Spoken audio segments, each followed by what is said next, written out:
এবার ঢাকার চাপে নড়েচড়ে বসেছে দিল্লি। শেখ হাসিনাকে কেন্দ্র করে ঢাকা যখন চাপ বাড়াচ্ছে, তখন বাংলাদেশের বিষয়ে অবস্থান বদলাচ্ছে ভারত। এখন তারা পারস্পরিক স্বার্থের প্রয়োজনীয়তার উপর গুরুত্ব দিচ্ছে।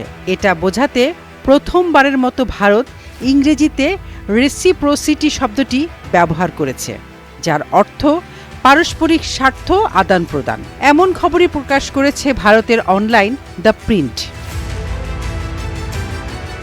ওই প্রতিবেদনে আরও বলা হয়েছে, ভারতের পররাষ্ট্র মন্ত্রণালয়ের মুখপাত্র রণবীর জয়সওয়াল তার নিয়মিত ব্রিফিংয়ে বলেন, বাংলাদেশের সঙ্গে পারস্পরিক স্বার্থ ও পারস্পরিকতার ভিত্তিতে ইতিবাচক, গঠনমূলক এবং ভবিষ্যৎমুখী সম্পর্ক চায় ভারত।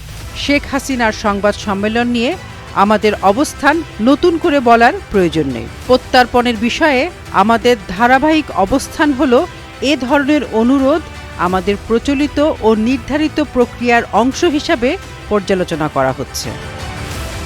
দ্য প্রিন্টের ব্যবহৃত ভাষা ঢাকার সঙ্গে ভারতের কূটনৈতিক অবস্থানে একটি পরিবর্তনের ইঙ্গিত দিচ্ছে।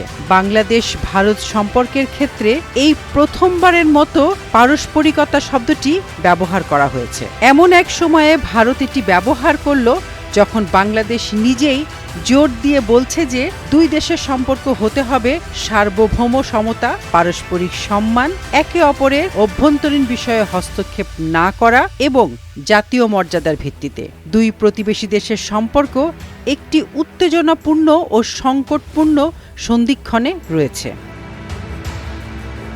দ্য প্রিন্টে আরও বলা হয়েছে, বাংলাদেশের প্রধানমন্ত্রী তারেক রহমানের অদূর ভবিষ্যতে ভারত সফরের কোনো পরিকল্পনা নেই। আগামী মাসের অনুষ্ঠিত ব্রিক্স নেতাদের সম্মেলনেও তিনি যেতে নাও পারেন, যদিও ভারত তাকে বিশেষ অতিথি হিসেবে আমন্ত্রণ জানিয়েছিল। বাংলাদেশ সরকার মনে করছে, দুই দেশের সম্পর্ক এগিয়ে নিতে হলে ভারতের পক্ষ থেকে একটি গুরুত্বপূর্ণ ও অর্থবহ রাজনৈতিক পদক্ষেপ প্রয়োজন।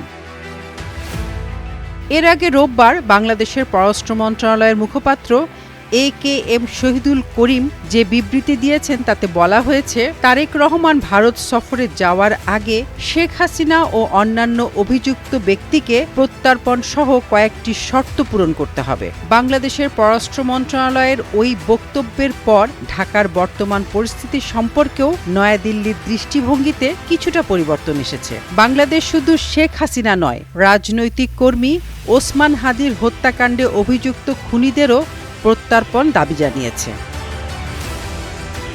এদিকে গত ৯ মাস ভারত থেকে একাধিক উচ্চ পর্যায়ের সফর ও বৈঠকের মাধ্যমে বিএনপি সরকারের সাথে সম্পর্ক উন্নয়ন করার আগ্রহ দেখানোর চেষ্টা করেছে।